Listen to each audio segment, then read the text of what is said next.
Excellencies, dear colleagues, good morning, good afternoon, or good evening to who has joined us online or will later watch this video. Welcome to this new session of the Geneva Nature-Based Solution Dialogues, co-convened by the Geneva Environment Network and the International Union for Conservation of Nature, which we refer to as IUCN.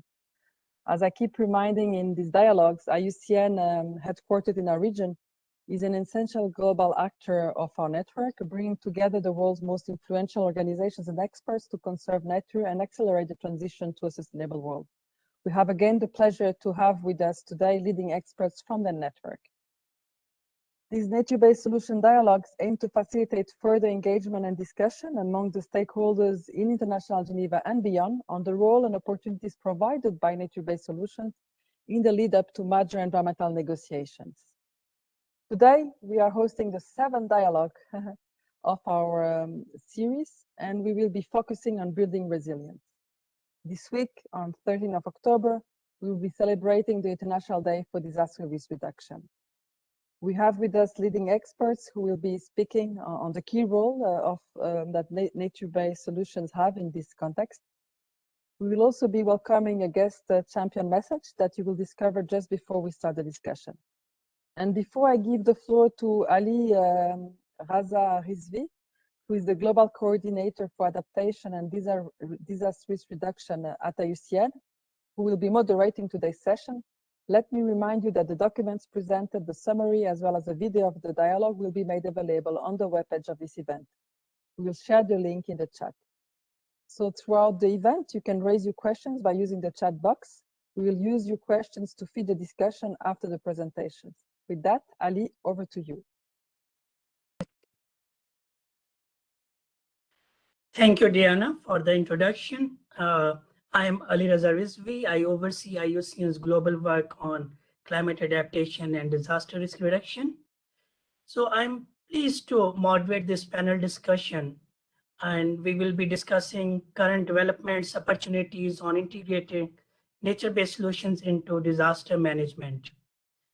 We will start with a brief initial introduction. I will share some of the slides with you, and then we will have a very good panel, and we will be discussing what's going on, how to integrate, how to scale up, what are the challenges.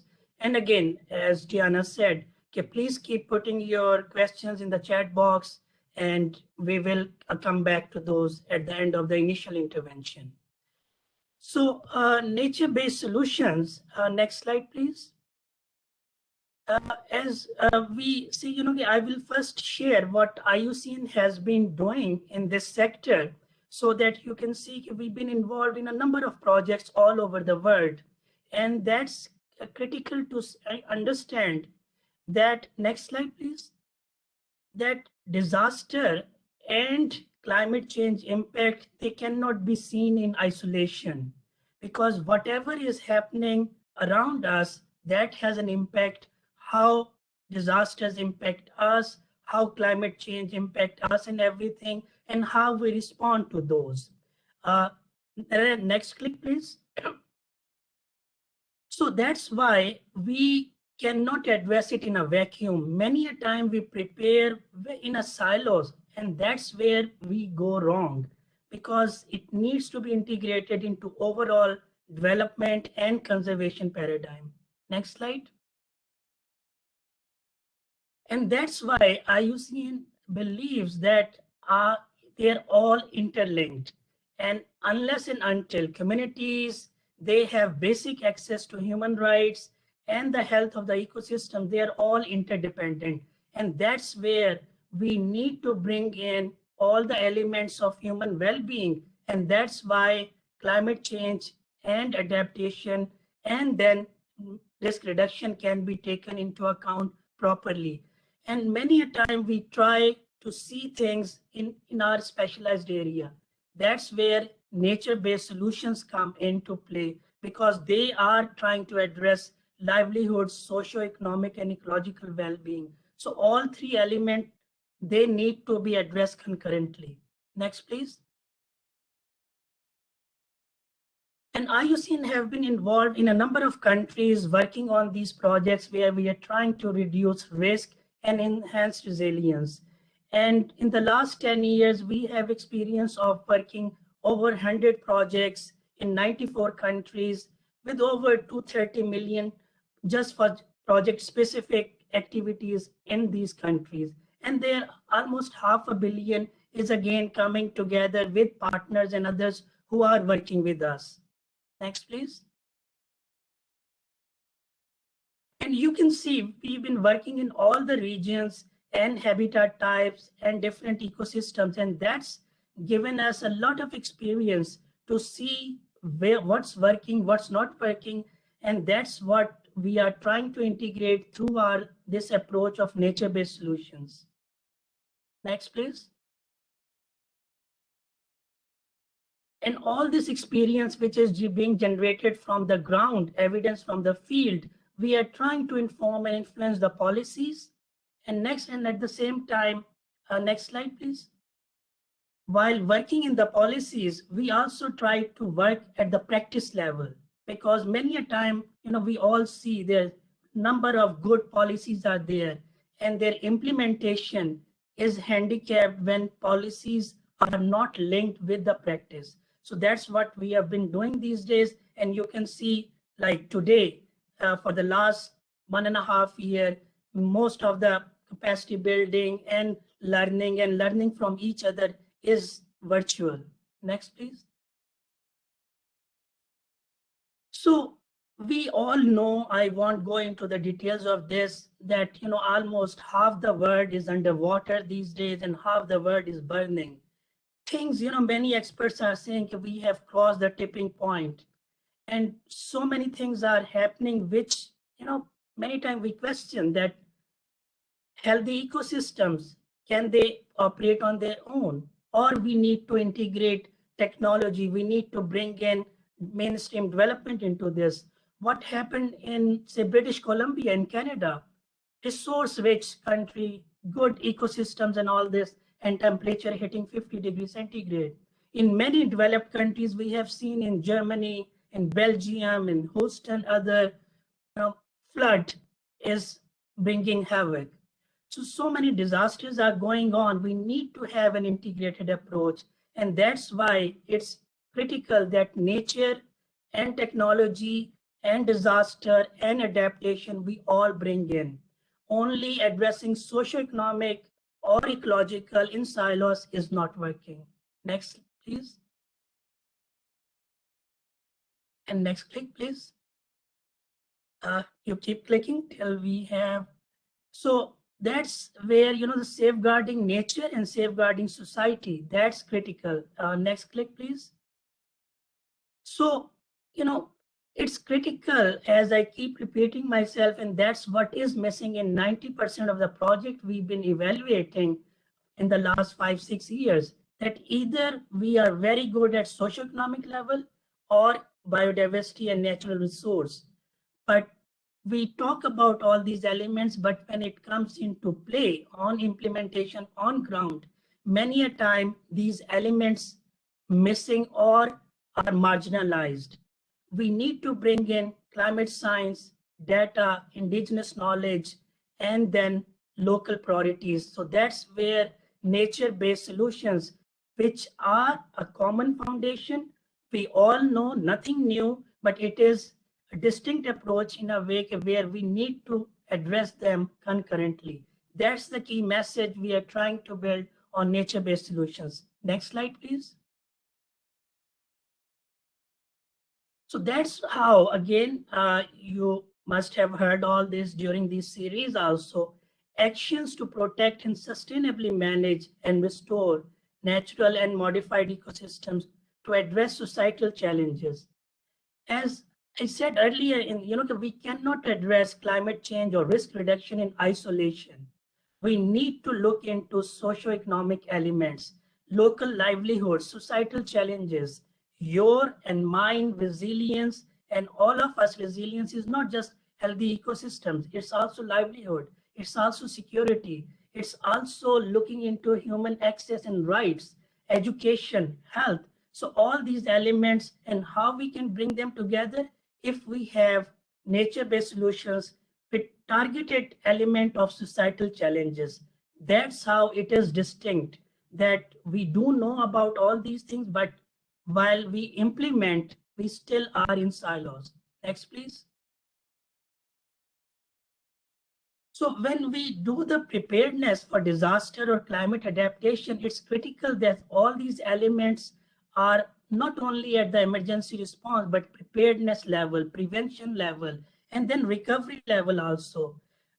We have seen, and again, I won't go into details, we will be discussing in the panel, that most of the resources, they go into response and recovery, but preparedness, prevention, that also require equal amount of investment and our help to look into nature and these issues and priorities and vulnerabilities and hazards at the same time. That's where we are then well prepared and can respond in a better way. Next, please. And that's the reason is that we all need to work together because we have specialized expertise and not one organization can address it on its own. That's why partnership, sustainable development element into this, those are critical. We have seen over the last half century or other, we all doing great work, but alone perhaps.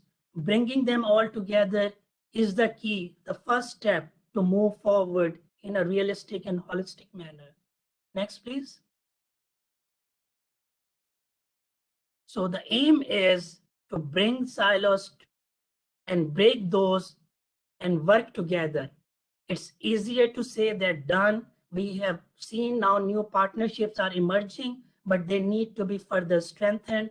And that's what we will try to do today also, having experiences with expertise and our panel today, and then move forward.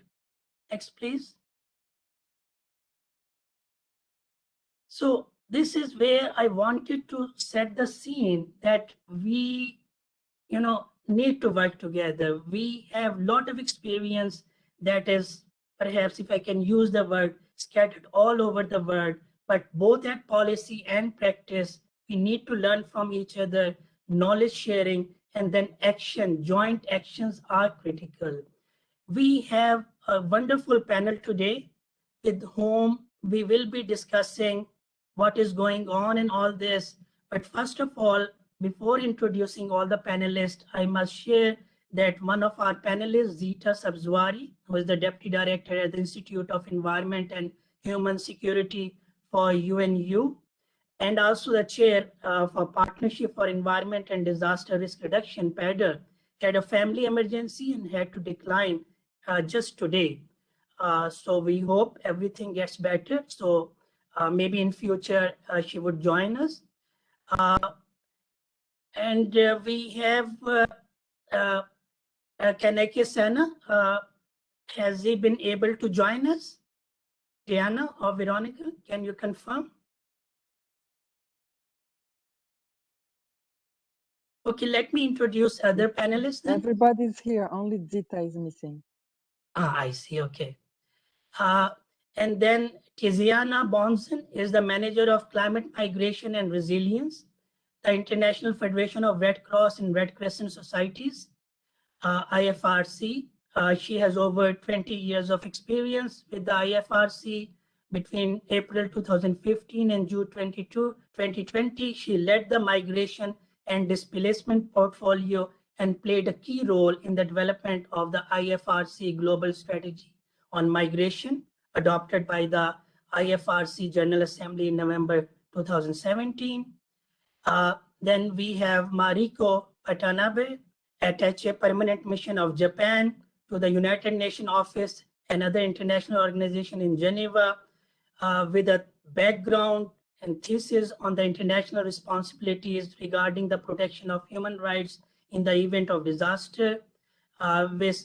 Ms. Watanabe is advisor to the Japanese government, expert on environmental law and human rights.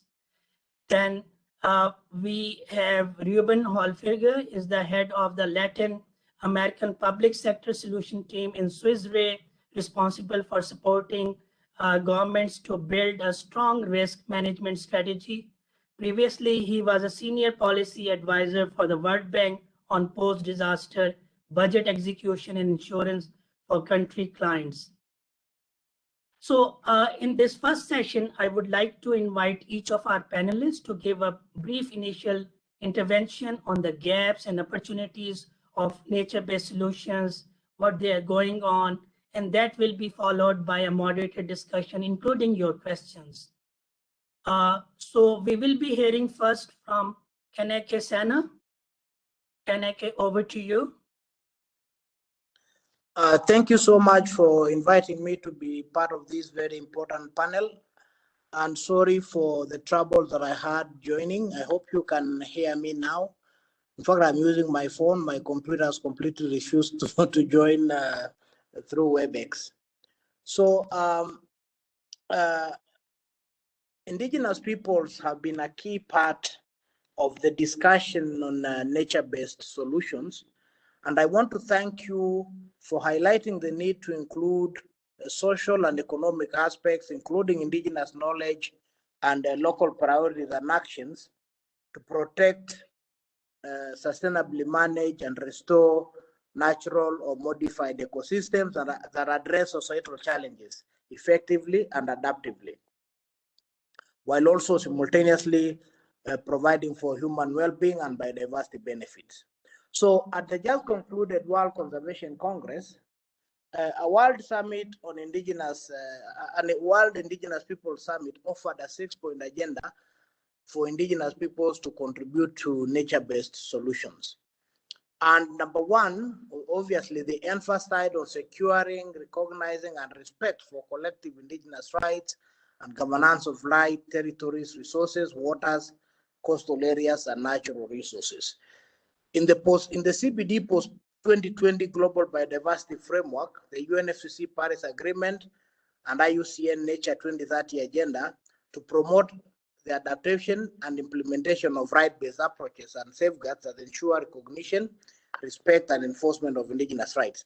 Secondly, enhancing the recognition and support for Indigenous governance systems for the use, management, and conservation of natural resources.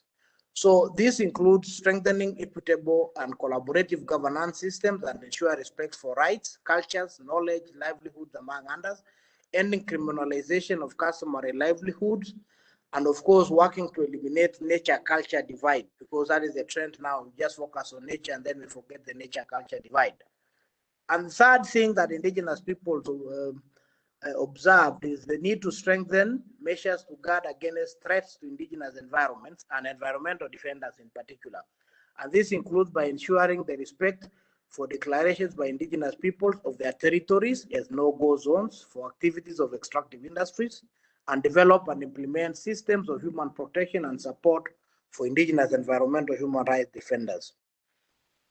Further, Indigenous people saw the need to promote and implement Indigenous solutions to conservation. This is purely based on traditional knowledge of the Indigenous people. So we have to ensure the inclusion of Indigenous knowledge in all these processes at every level, from the grassroots all the way up to the international level, promoting the leadership of Indigenous peoples in protected areas and conserved areas, and promote and support the development and implementation of Indigenous systems of protected and conserved areas and the integration within national biodiversity strategies and budgets.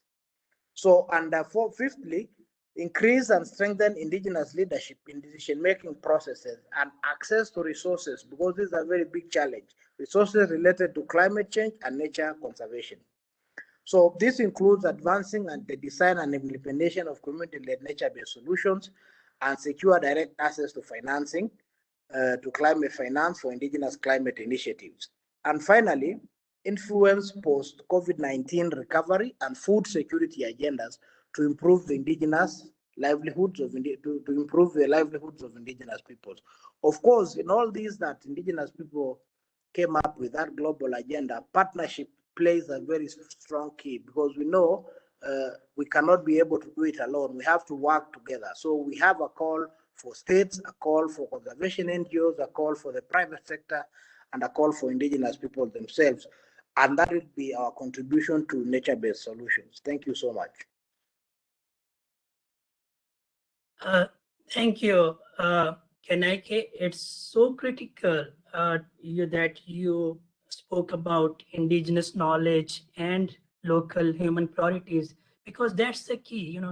Indigenous people, they've been dealing with this disaster, climate, and other weather changes for centuries. So their knowledge is critical to be integrated into science and data so that there can be a holistic approach, and then also not maladaptation and other aspects. So we will come back to these during the discussion. Now we will hear from Tiziana Bonson and to see how scaled up work, because IFRC been working in almost 100 national societies, and the aim is that 2025 these elements can be further scaled up. So Tiziana, over to you. Thank you so much, Charlie, and thank you again for the opportunity to be part of this panel. It is indeed a great chance to be able to share a few reflections of how the International Federation of Red Cross and Red Crescent Societies and its 192 members, so almost a member in almost every country in the world, are indeed consolidating and scaling up. And I'm using the word consolidated because I believe that a lot has been going on for quite a while, in fact, the integration of nature-based solutions in our humanitarian work.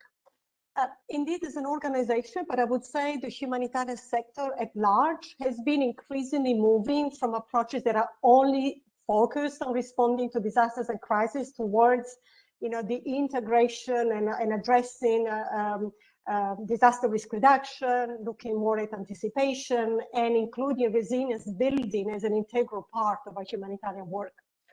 I have to say that in addition, the humanitarian sector as a whole is also working now to address in a more integrated way the consequences, the humanitarian consequences of the climate and environmental crisis that we're seeing every day, as you very eloquently described in your presentation at the beginning. We're seeing more and more disasters. They're more extreme, and they're more intense, and they're affecting more and more communities. And we recognize that we have a role to play. On one hand, to reduce our own impact on the environment, but also to better understand how we can work with nature to increase the resilience of the most vulnerable. Just to mention maybe a recent process that I think is worth quoting here, we've been co-leading together with the ICRC, the International Committee of the Red Cross, a process to develop a climate and environment charter for humanitarian organizations, which was launched in May this year and has already been endorsed by over 150 signatories as a manifest to this commitment that I just mentioned. We need to play a role, but we need to do more to support climate change adaptation. So nature-based solutions are part of this, right? They are indeed a unique approach to resilience because it integrates environment and climate change agendas into our humanitarian work. You said it in your introduction. Nature-based solutions, they can provide multiple benefits that are particularly relevant when you think about building resilience, and especially in humanitarian context. They're not just relevant to reduce risks linked to hazards. They are relevant when we talk about helping communities to adapt to a changing climate, but they're also very relevant because they provide health benefits, livelihoods benefits, food and water security. So all of these things, they come together and they make sense to us as humanitarians. And as you said, they're relevant before, during, and after disasters, so throughout the disaster management cycle. This is why the IFRC has really integrated a specific target in its recent plan and budget for the period 21-25 that talks specifically about nature-based solutions. So it's not just something that we think we're doing, it's something that we want to explicitly look at. So we have a target that says that by the end of the period, 100 national societies would have integrated nature-based solutions in their disaster risk reduction, climate change adaptation, and mitigation work. So that we have a lot of work to do in front of us, of course, in supporting these national societies. But as I said at the beginning, we are really building on ongoing work. Allow me to quote what we're doing in Vietnam. We've been there for over 25 years, supporting the Vietnamese Red Cross to look at restoring mangroves.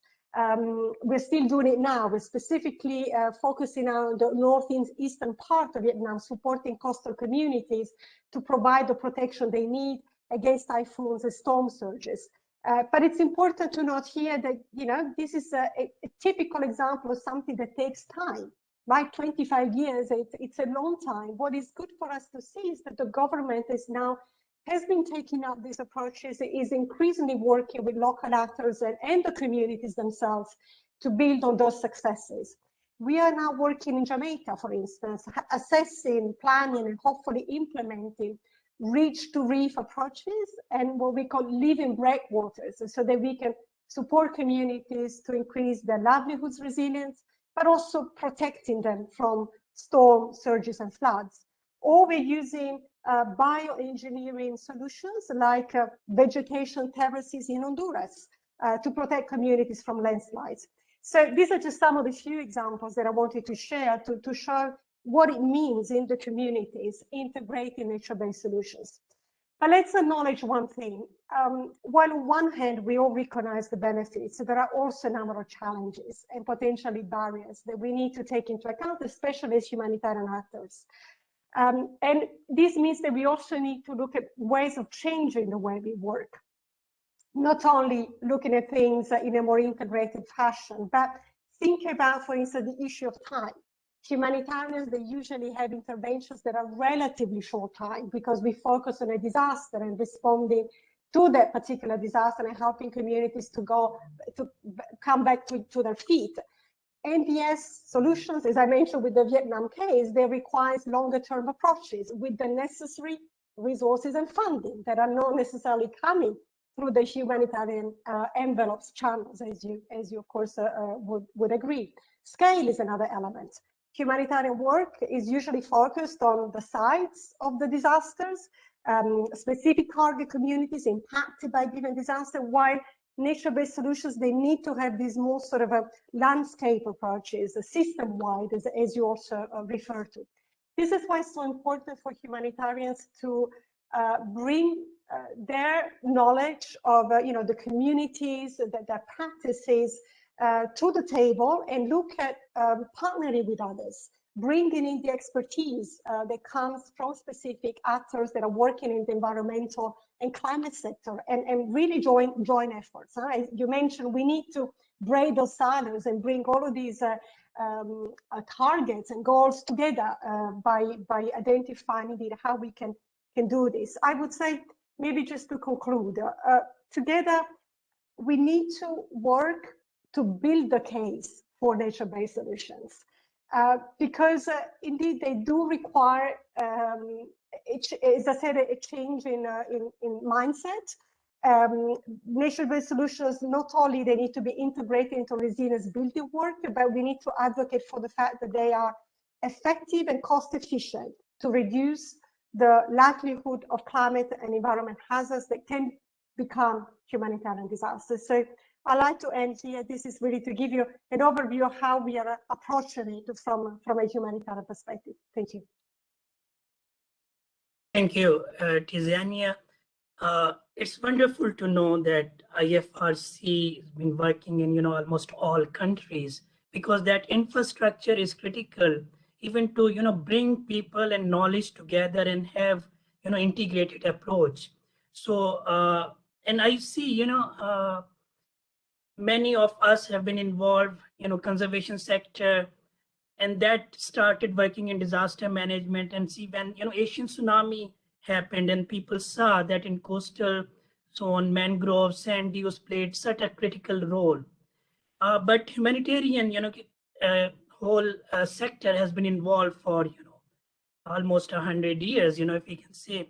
So there's a lot to learn from them, and then also to offer what we've been doing and in conservation, and how unintentional maladaptation or things can be avoided. So we look forward working with you and having in the discussion a lot more how these hybrid solution bioengineering is working and what are the challenges in scaling up. So we will come back to that. Let's go to now one of the most prepared countries for disaster management, Japan.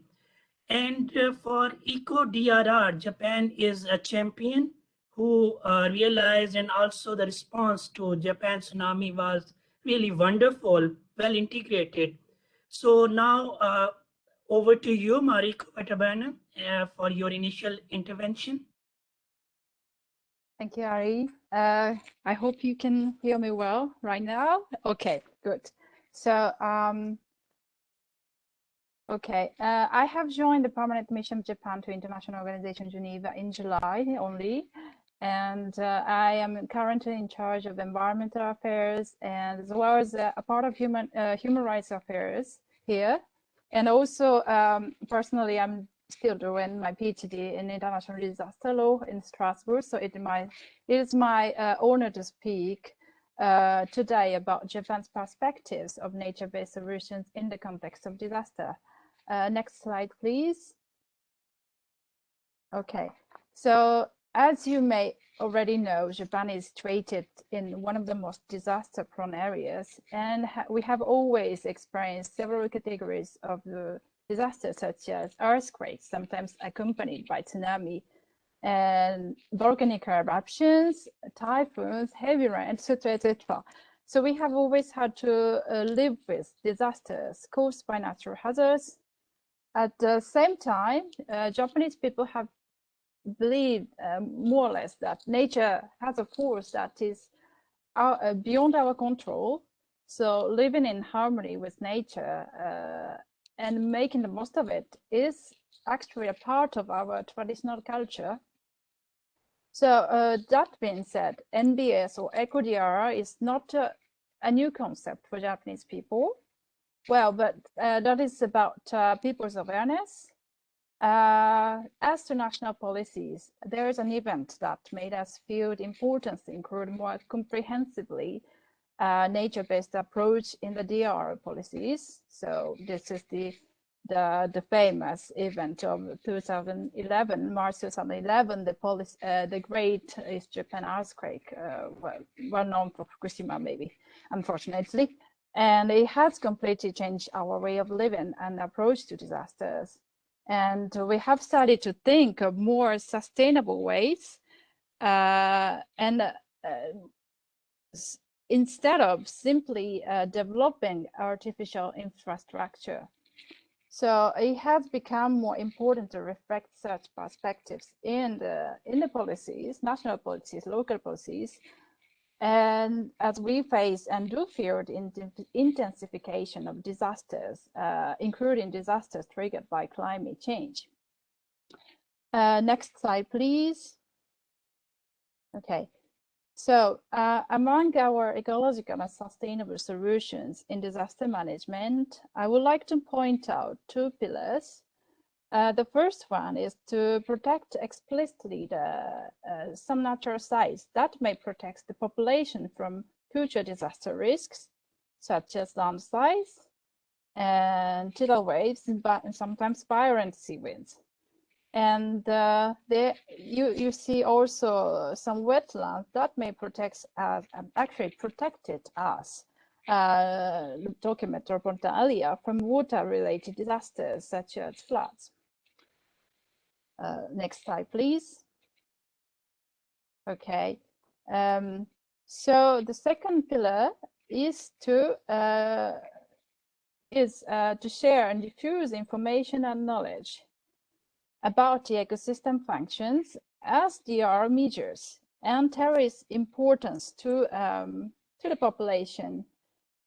Well, we can say it is important to protect nature. Okay, that's fine, but it's not enough. We should say rather like it is important because it may protect us from disaster risks. So at the local level, inhabitants have been trying to develop tools to prevent future disasters. While taking into consideration the local natural circumstances and also seeking better means for evacuation once the disaster occurs. So one of the outcomes in this context is the creation of maps. First, map to indicate natural sites that are potentially suitable for eco-DRR, which is called like potential maps. And we have also a so-called hazard map that each community or each city has already created and communicated to the population. And it is to show the risky areas and relatively safe areas in the event of disasters, according to the natural conditions of the community or local area. And our Ministry of the Environment has also prepared a handbook that you see here, a handbook on ecosystem-based DRR in Japan. And it is well written, so you can find it on the internet if you would like. Okay, thank you. Next slide, please. Okay, and it was a very short presentation, but if you are interested in, you can find more information on the website of the Ministry of the Environment of Japan.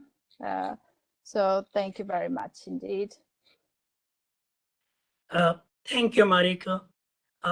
It's really good to see examples from Japan, and we can see how governance element is critical in having an integrated and response that from national policy to the local policy and local government level, right investment is backed by the policy and then implementation where people are already well aware, but that investment is critical. So thank you for sharing your experiences. We will again come back. How did you achieve, which is quite rare than many other countries where from top to the bottom, environment has been integrated and disaster response because of being all the vulnerabilities, but right investment into nature is also going, and how ecosystems are responding to that investment and how you're coping with future disasters. Investment is critical, but at the same time, if return on investment is not there, public sector might not want to go into that investment, and same with private sector. So we are very happy that we have Swiss Re representation here, and Ruben will share with us how Swiss Re has been working to work with the government and trying to mainstream NBS. Yes, Ruben, over to you. Thank you very much, Ali. Yes, indeed, we have heard a lot around how nature protects and why it must be preserved. Now I'm going to share with you a real case study of a successful public-private partnership work on the Mesoamerican reef that protects the Cancun and Riviera Maya. For those of you who know, this is the second biggest reef in the world. It's the biggest one in the Western Hemisphere. And what was the need at the moment? So as you may know, Cancun and the Riviera Maya is a multi-billion-dollar tourism hub by excellence, but is also extremely exposed to hurricanes. The local community realized a few years ago with the several different hurricanes that impacted the region, that in those specific areas of the state of Quintana Roo in which the coral reef was healthy and thus grown, it acts as a natural barrier and protects the coastal economic activities. So they realized that that was a need to preserve and protect that natural asset. With that, the Nature Conservancy reached out to us in order to make a partnership together with the state government of the state of Quintana Roo and the federal government of Mexico in order to try to find a unique insurance solution that could help to protect the coral reef when a major event, a storm surge coming from a major natural hurricane would impact the area. And the response was to work on a parametric insurance solution. If we go to the next slide, please. Why a parametric insurance solution? Because when the coral reef is impacted by a hurricane, the need to go out there and restore the reef is an immediate need. So you need cash liquidity, immediate respond, so the local community can act immediately to collect the broken pieces of the coral, take them to nursery, and then replant it again. If you don't take action immediately, the reef will simply die, and it will take years and years for them to grow again. And if the reef is not, as I mentioned, well cared for and preserved, it won't act as a natural barrier and won't protect the coastal activities like the hotels, the beaches, the restaurants, and the water activities that you have in that region. So with that, we work on an insurance solution. As you can see in this slide, the main object was to have something that could act immediately, and thus we needed a permanent funding source. So it was decided to create a trust fund that would act with three main purposes. The first one was to have a permanent conservation strategy to maintain the beaches and maintain the reef, and take all the activities around risk reduction, restoration, avoid overexploitation of the natural areas by not having, pollution, making sure that the reef is and the water is not contaminated. And then also the second purpose was to have resources for taking care of the most frequent, less severe events, those hurricanes that doesn't have a major impact to the reef, but does need some actions to be taken of, and it's too expensive to transfer that to an insurance solution. And then the third purpose of this trust fund was really to buy insurance for NatCat events, those more severe, less frequent events, but those hurricanes that really have an impact to the reef, and thus you need an amount of resources in order to be able to help with the restoration. And then with that, this has been working for a couple of years now, and we have a proven case already. If we go to the next slide, with the design of a parametric coverage last year, Hurricane Delta proved that the structure worked. A hurricane impacted in October last year, actually a year ago, on the polygon that was set up for this insurance solution, and the payout was provided immediately after the event during the first 8 days, with whom the brigades, which were trained, the local community act as a brigades. They have manuals, again, that guidelines how to immediately respond. They were able to stabilize 1,200 colonies, which has been uprooted and collected and planted over 6,000 broken coral fragments, which many will now grow as new coral colonies. So in a nutshell, this is what we have worked as a real case, and this is the outcome of a very good proven case of a public-private partnership. Thank you. Thank you, Ruben. This clearly shows that investing in nature does pay back. So again, we'll come back to you, Ruben, to see how insurance, which is very well established in developed countries or rich countries, how it's working in developing countries, and what are the challenges you are facing in mainstreaming it.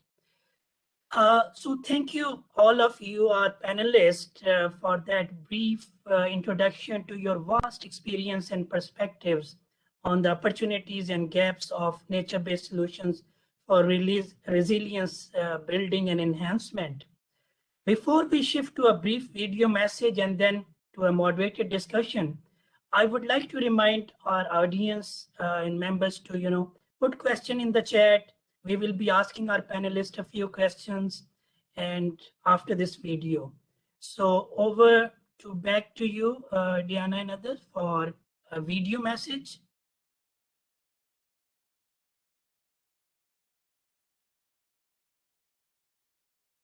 We all know the last few years have not been easy. It's hard. It's hard to devote yourself to a cause that is so urgent and not be able to get the traction needed to make the change that is absolutely necessary.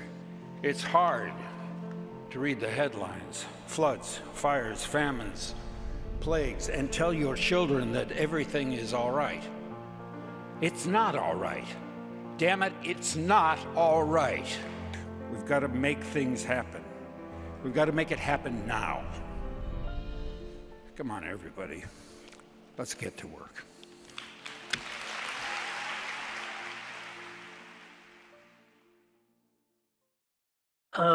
Thank you, Harrison Ford, for you championing of nature-based solution and the urgency to act now. As we all say and we all know that perhaps it's already too late. As I said earlier, half the world is underwater and other half is burning. So what sort of word we are giving to our children, or even to our, many a time we used to say, sustainable development for future generations. It's no more future generations. Our current generations are suffering.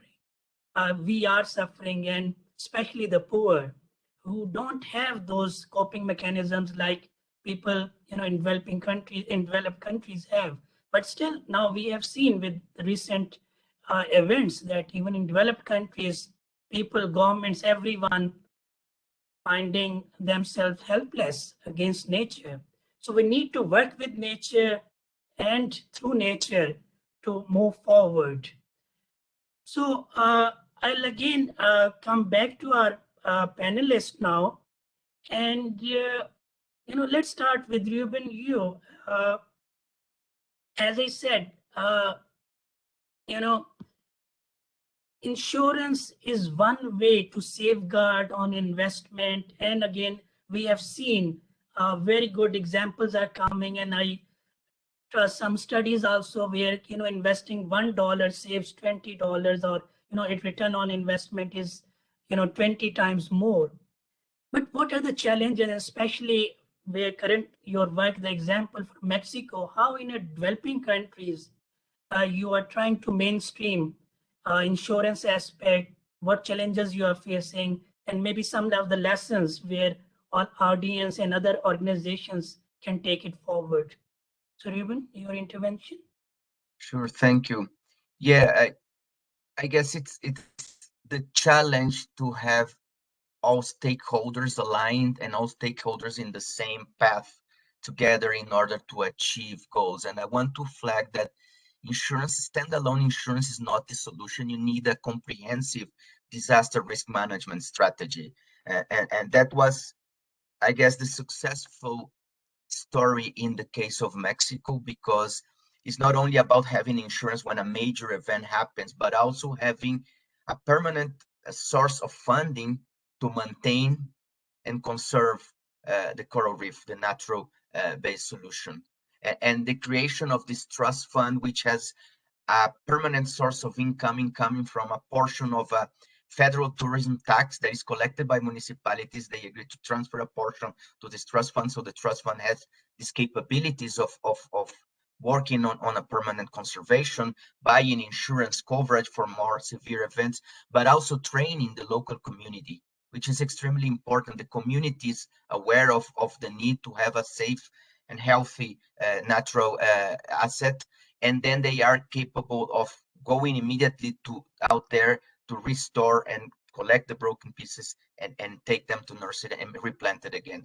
So I guess it's about a real effort of public-private partnership, everyone aligned, the hotel association, the local communities, the government, local government, federal government, NGOs like the Nature Conservancy, everyone, the private sector, everyone working together towards achieving a common goal.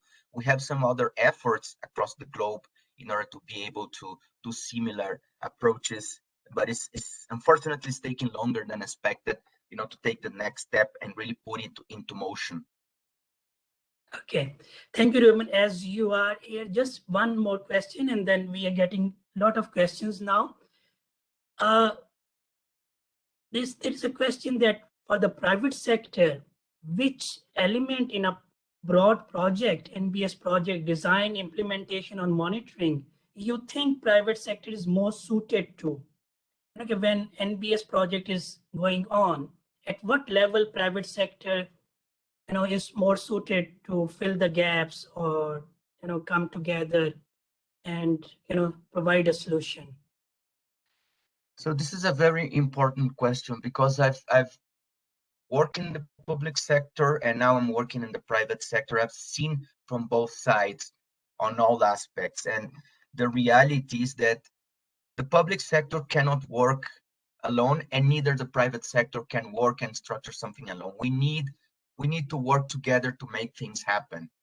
The private sector has the willing to support, but sometimes, for example, who is the ownership of a natural asset? What is the historical data you have on previous events, and who is gonna, be pushing for things to happen? So it's extremely important that the parties are aligned and willing to do something. And yes, I definitely believe that the private sector is willing to do more, but it also needs the willingness, and it needs to be a topic on the public agenda for things to happen. Thank you, Ruben. Any other panelist wanna comment on private sector and at what level of engagement, design, implementation, monitoring? Any other panelist?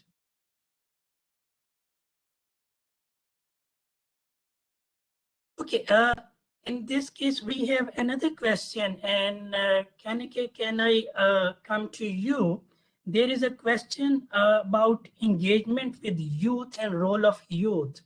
So together with indigenous knowledge and people, what do you see, Kanike, that how youth can be engaged, and are you engaging youth? This is my question to Kanike, you, and also Tiziana, and then we'll come on other questions.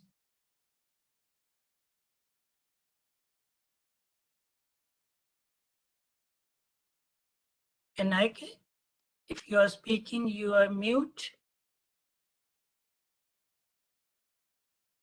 So till we sort out Kanike, because he was having problems, then Tiziana, you wanna comment on the role of youth in working on NBS?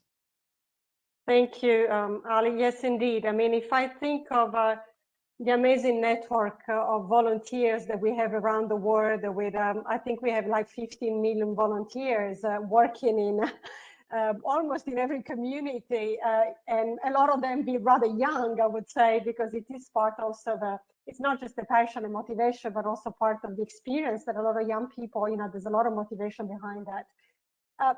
Youth can be an amazing asset in raising awareness, first of all, of what's going on, what the challenges are, mobilizing communities, schools. They can really be a driving force. I mean, we've seen with all of these manifestations on TV, but if they are driven, I would say, by the right approaches, the right principles, they can be a credible voice. They can be a real power. So first of all, raising awareness, but also playing a role themselves in engaging in specific campaigns and specific community work, and not just telling others what to do, not just asking governments to do something, but actually do something themselves. And this is the type of community work where youth can be mobilized. Thank you, Tiziana. Yeah, it's critical. We also at IUCN, trying to engage with youth, because for the community work, it's critical that that force is there, which keeps energize everyone to keep, because let's not forget, working with nature and environment and other, it takes a lot of toll, it's not immediate. There are sometimes not tangible benefits. You do the input and there is output at the desired level. It's always challenging. So working with all segments of society, youth, elderly, women, girls, all policymakers, everyone, that is the key. Because as I said, there is no one way of looking into this solution. We all need to come together. There are other questions also coming, and then use monitoring and evaluation. There's a question that how we can look into nature-based solution and real life aspect, how it's going on. Because again, when people invest in an area where the benefits are quite long term, we have done many studies. If you invest, for example, in mangroves to protect you from cyclones, Sometimes it takes up to 10 years. In rangeland, they're sometimes 30 years, So how do you see and keep that real life? And that's the question that nature-based solution, monitoring and digital technology can play a role. Let's start with you, Tiziana.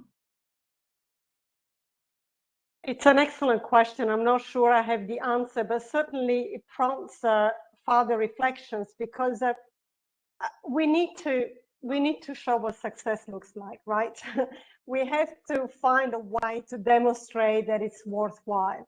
And unless you have indeed a way to monitor and report on the achievements that you're trying to reach with whatever solution you want to implement, the trade-off, the negotiations will probably not go in favor of NBS, but maybe going in favor of gray solutions, because they're quicker, they're more visible, you can immediately show the impact, when in fact, so understanding, what does success look like, and what are those indicators of success, and agreeing that yes, it may take longer, but at the end of the day, it's worth investing. It's going to be more cost efficient. It will be much more, there will be a real co-ownership around it, and it will be more sustainable, because we can only build worlds as high as we can think of today, but they may not be high enough tomorrow. So really having that, I don't have, as I said, the answer, but it's an excellent question. So how can we partner with those who can help us define frameworks and mechanisms to be able to say, yes, let's invest. These are the results you're going to get in 5 years, in 10 years, in 15 years. Is it just the flood protection, or is it something else? We keep talking about these multi-benefits. Let's identify those indicators that can allow us to show those other benefits that are coming out of NBS. So no quick answer, but certainly a relevant area of work, I would say, to further explore. Thank you, Tiziana. Mariko, you mentioned, from the government, and then budgeting also being done, and also go from province and government, and then to the local level investment going on. So are you aware of what are the monitoring measures which are being put in place to see if the investment is going into the right direction and also reaping benefits? Yeah, thank you. Good question. Me neither. I'm not sure you have the right answer, but let's say that it is rather members of each community or local people that would judge or say that we are in the right direction. It is not really a central government or a higher level that could say that our policies are well developed right now. So in Japan, at least, it depends on the community, really. Some communities are well developed or well prepared against, for example, tsunami, because of the natural circumstances, but not always maybe by heavy rain, let's say, or maybe Tokyo metropolitan area is not prepared against tsunami because there's not so the risk of not so high there. But we are always trying to prepare ourselves from the earthquakes, for example. So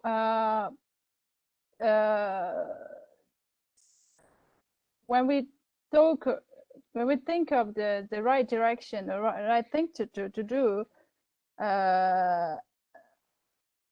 against disaster risks, it's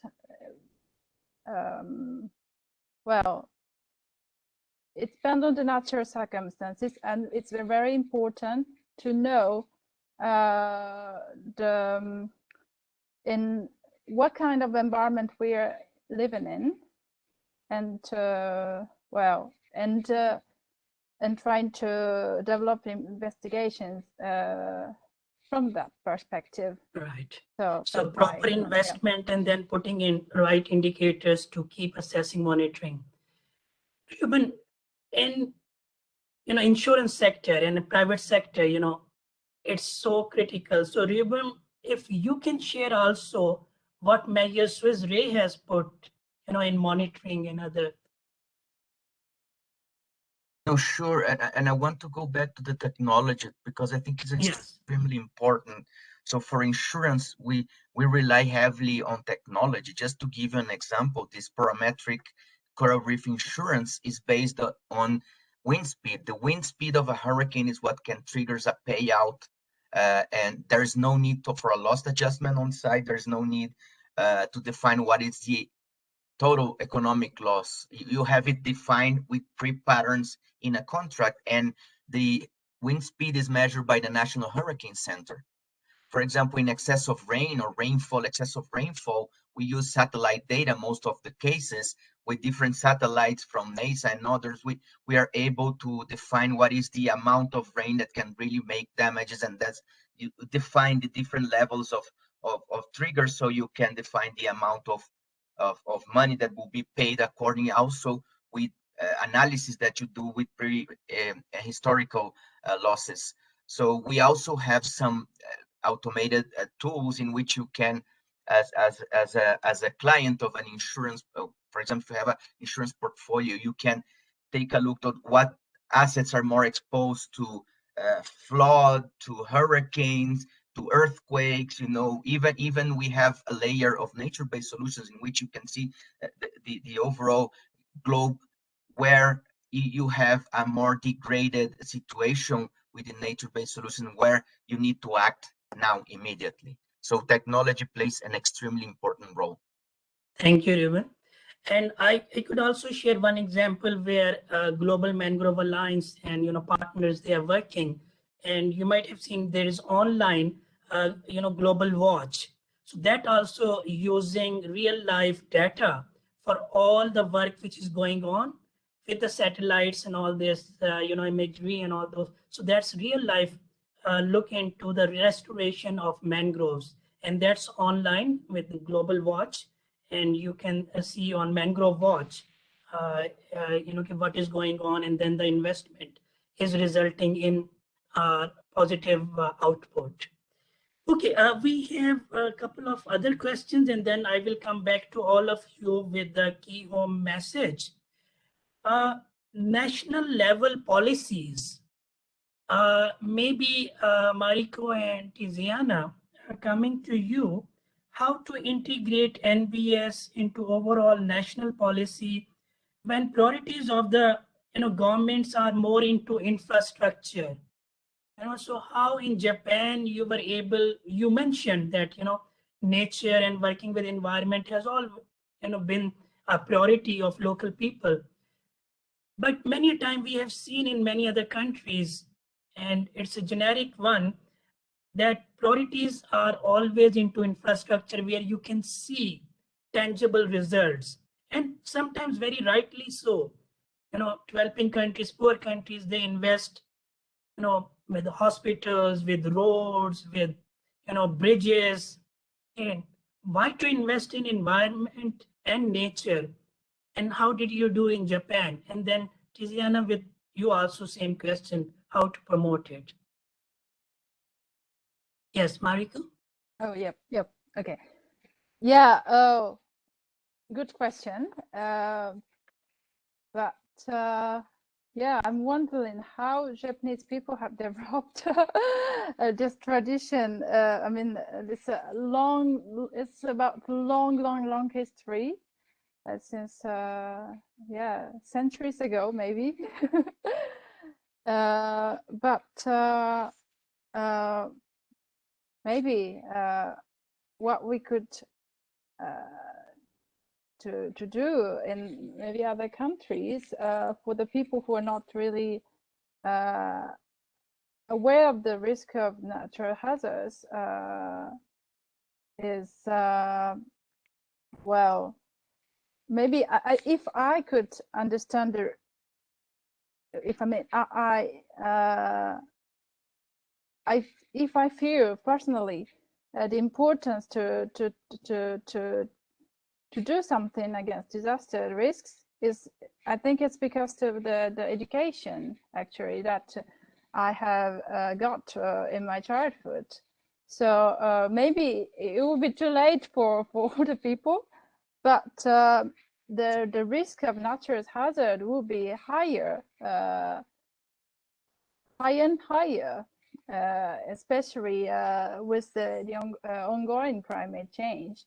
So maybe the first step that we could do is we could take is tell the people, especially the children and the youth people, that I mean, there is a risk of natural hazards and that may cause a disaster. And then, but at the same time, we could do something against it. Like there is my favorite phrase is there is no such thing as a natural disaster. So we could tell this to the children through education. I think it's I'm not sure if it's my correct answer, but this is my one of my propositions. No, Marika, you're right. Many a time, together with policies and legislation, human attitude and behavior is also critical, and that comes through education, awareness, and all this.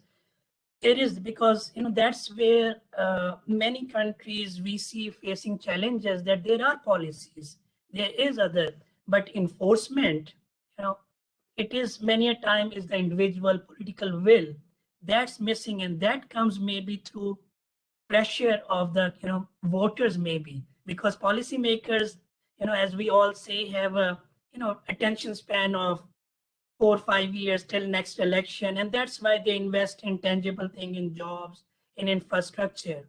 So if the pressure comes from the voters, education, youth, other from the very beginning, then perhaps policymakers will implement those policies. Tiziana, what's your experiences and exposure in having this challenge, and how to incorporate in national policy and then implement it also effectively with right investment? Budgeting? Well, I would say that as humanitarian actors, and particularly the Red Cross and Red Crescent, that has this specific auxiliary role to governments in the humanitarian field, we have indeed, as local actors as well, a very relevant entry channel to influence policies, regulatory frameworks, and bringing the voice of the communities into that conversation. We are now trying to really enhance the capacities of our members to engage on NAPs, national adaptation plans, because we believe these are very relevant entry points for ensuring that nature-based solutions are included. We're not saying it's easy. We do realize that sometimes as we mentioned before, there are these demands on authorities to show that they are efficient, that they are fast, that they are taking the right actions. And in front of that, we have nature-based solutions that require longer commitments. And so the trade-offs are not easy. But if we can systematically get the voice of the communities, their reading of what's going on, and their own approach into those conversations, this is really a key entry channel for us. To be able to advocate and influence. But again, it has to be done together with other partners. So just saying this is what we see community level is not sufficient. We need to back it up with scientific evidence, with analysis, and to be convincing, at the end of the day. So, but this is what you said at the beginning. It requires multiple actors.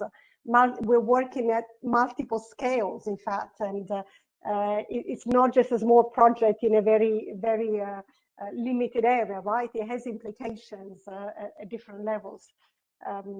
This is why probably it's not that easy to implement. Yeah. No, thank you, Tiziana. These are the challenges, and that's why the reason we are having this discussion, and there are so many others, knowledge sharing and all this, and because the challenge is still there. You're right. It's not easy.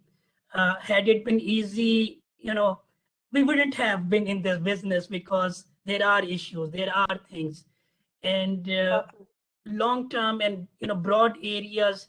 At least now we perhaps know what we should not be doing. One is we cannot achieve things while just working in our own area. Absolutely. Poverty reduction cannot be, addressed effectively if biodiversity conservation and ecosystems on which rural, especially rural economies and mega economies are also dependent on agriculture, fisheries, forest, so everything needs to be done. Similarly, resilience cannot be done in isolation in a vacuum. So that's where, it is multi-sectoral, multidisciplinary approaches, where we need to, and that's where the challenge lies.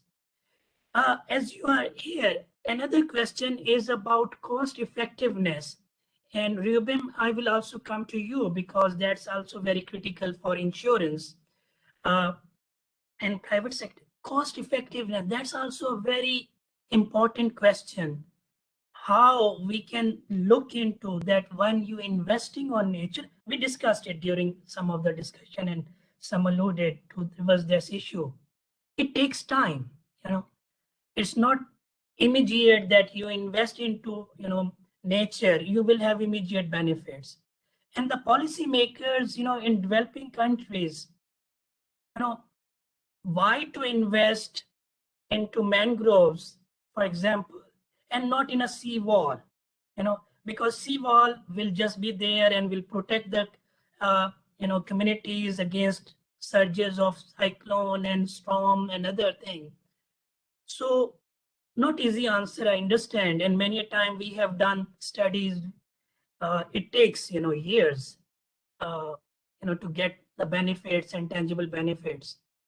So what would be your reaction to this cost effectiveness of nature-based solutions? As you mentioned, Ali, this is not an easy question. I would say that risk reduction, prevention and risk reduction are extremely important measures. We have seen cases in which policymakers have realized that constructing walls, gray areas, it's not enough, because at some point the wall will be destroyed and then an entire community, city, region will be flooded.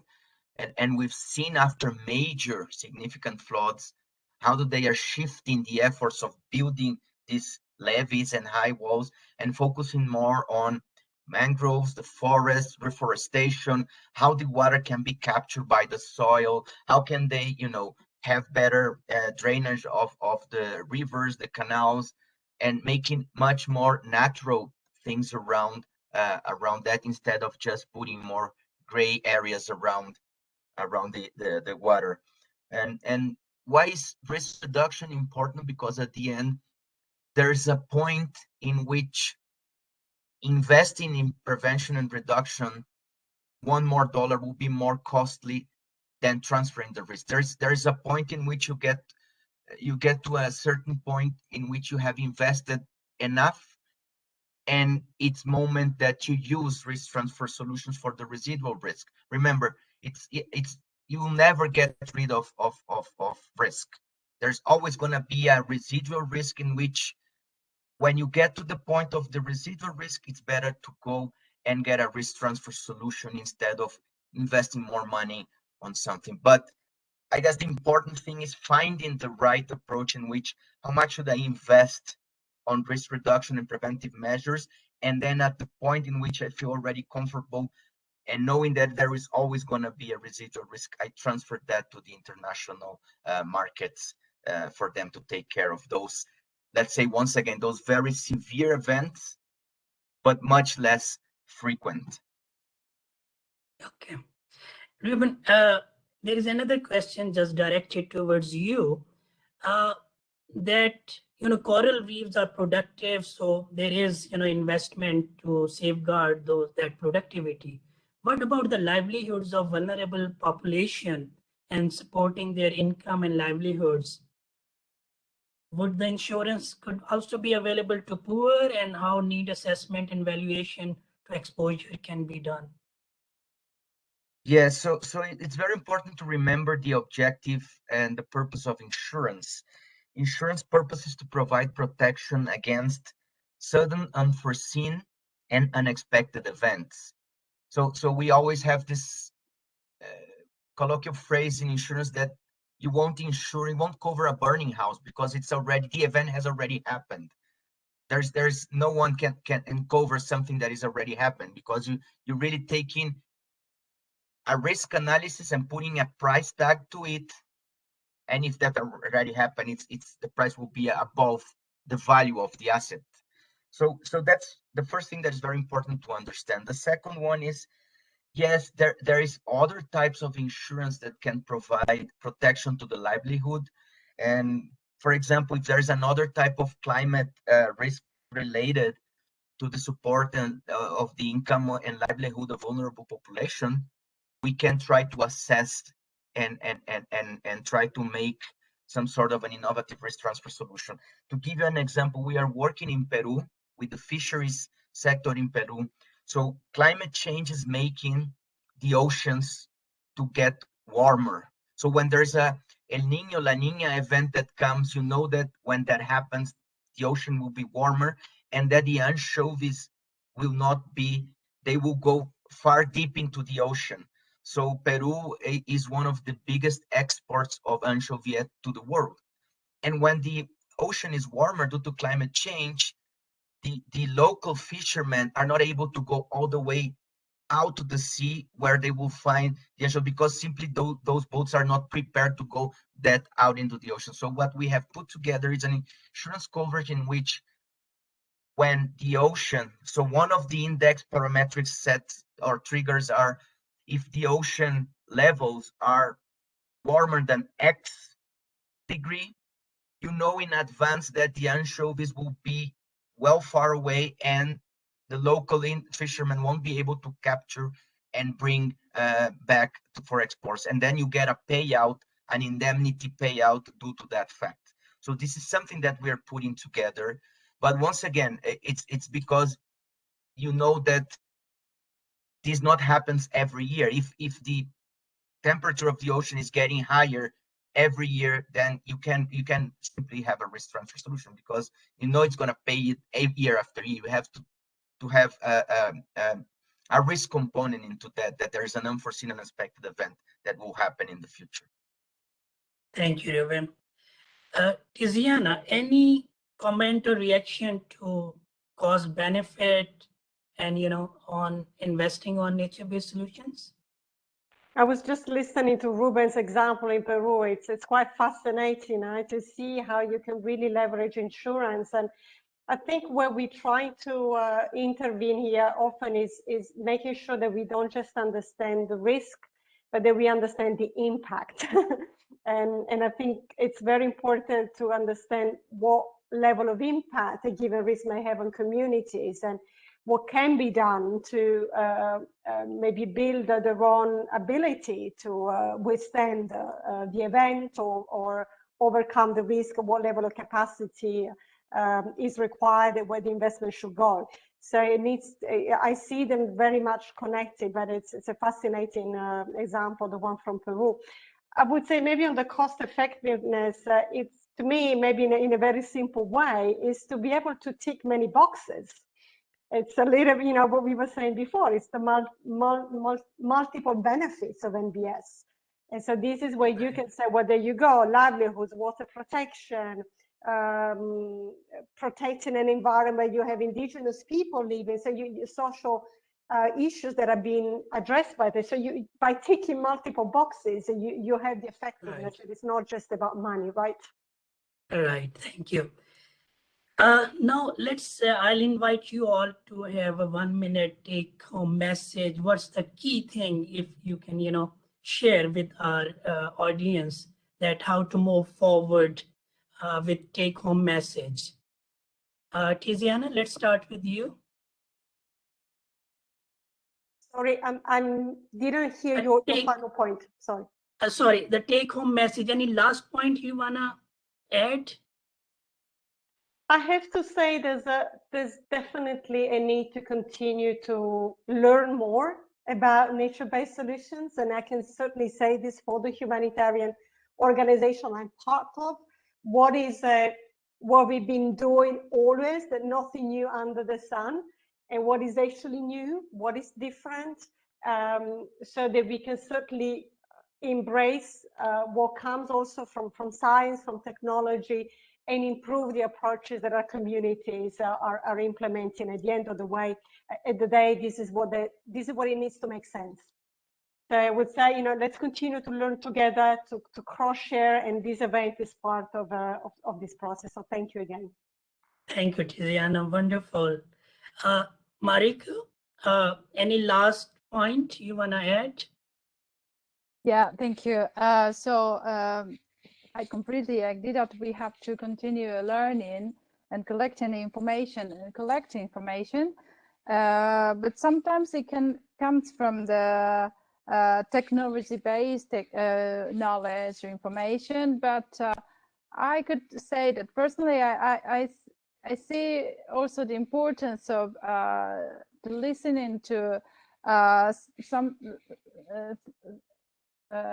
like the knowledge of our grandparents, for example, the local people, that maybe they may know much better than the government, the local governments, about how to protect us from natural hazards. So even in this context, we can continue learning. Thank you.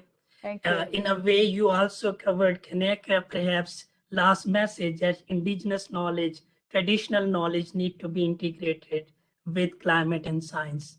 Thank you, Mariko. Ruben, last message, any last point you want to add? For me, the key takeaway is to shift from theory to practice. We need to put things in motion. Much has been said and done on the research side. There's a lot of information, documented researches on how nature protects and why it must be preserved, but we are lacking execution. And we need, all stakeholders need to get together to start executing what is already in paper. That will be my takeaway. Thank you, Ruben. I thank you all, Ruben, Tanzania, Mariko, and Kanike, to be here with us. It's critical, as you all said, you know, we need to put theory into practice. We need to bring in indigenous knowledge. We need to have science-based, data-driven decision-making. We need to work interdisciplinary and intersectoral approaches, because, you know, climate change and associated disasters and other, it's a moving target. You know, you prepare one community for, you know, flood management, tomorrow, after 2-3 years, there will be drought. So it's very difficult, and project-oriented approach have, you know, can just perhaps organize communities and, you know, demonstrate what is working, what's not working. But we need to bring in, for scaling up, national level policies and their implementation. We need to bring in private sector. We need to make these solutions as so that return on investment is there. We need to have that cost effective. So it's a challenge. There are success stories in bits and pieces, but scaling up, moving forward together at the policy and theory and practice, that's critical. And we all need to learn together. I trust in today's session, we learned something from each other. If nothing else, at least this thing that we still need to learn more. So thank you very much. Back to you, Diana. Thank you very much, Ali, for the excellent work you did today, and to all our panelists, and to also all attendees who have stayed with us until now. Just a few words to remind you, yes, that the summary, the takeaways of this event will be available on the webpage of this event as always. That also the video of this event, and that the next session will focus on cities. October is known to be the urban month, with a lot of activities around habitat and cities. And actually, ahead of the Cities Day on 25th of October, we will be discussing the role of nature-based solutions in cities and what they offer. And with that, we will now conclude our session. For those who are interested in other topics than just nature-based solutions, we are also holding a series of events. This week, you have the side events to the Aarhus Convention and its protocol, and a few other things coming up in the next days. And in the context of the climate conference, the UN climate conference in Glasgow, COP26, there is also going to be a general briefing with the UK mission that is going to be hosted next week on Thursday. And we hope to feed also some of the conversation with some of the outcomes of these dialogues. With that, thank you all, and warm thanks from all the teams that have worked behind the scenes to organize this event. Thank you. Bye. Thank you. Bye-bye. Thank you.